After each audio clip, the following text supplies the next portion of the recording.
त्या व्यक्तीवर कठोर कारवाई झालीच पाहिजे.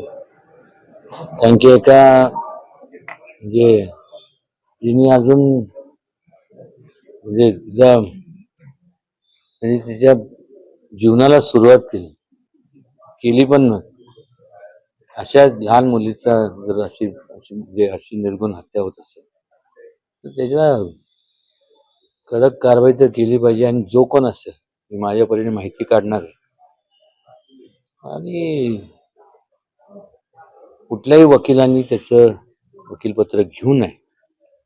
आणि ज्याला त्या भागातल्या लोकांना मगाशी आम्ही तिथे भेट दिली, माझ्या तिथले असणारे जे काही मित्रमंडळ त्यांना सुद्धा मी सांगितलं की मला आपण सांगा जर काय असेल काय कोणी कारण की मी तर नव्हतो.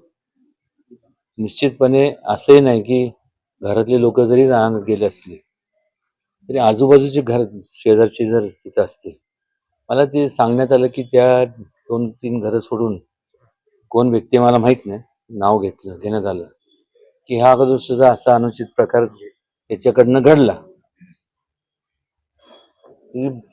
असं घडला की तर फार मोठी शोकांतिका. आणि मग ते सुटका कशी झाली, शासनाने आणि पोलीस यंत्रणेने सखोल चौकशी करावी.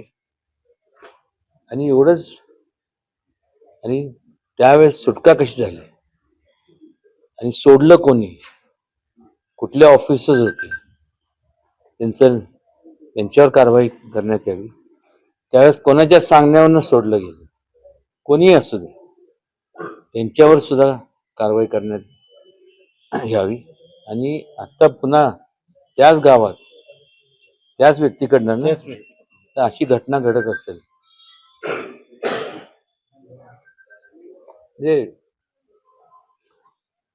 अशा लोकांना पुरावा असेल तर माझं तर म्हणणं आहे की अशा लोकांना तर गोळ्या घालून सगळ्यांसमोर किंवा जनतेच्या ताब्यात द्याव्यात. जनतेने निर्णय घेसून मारला पाहिजे.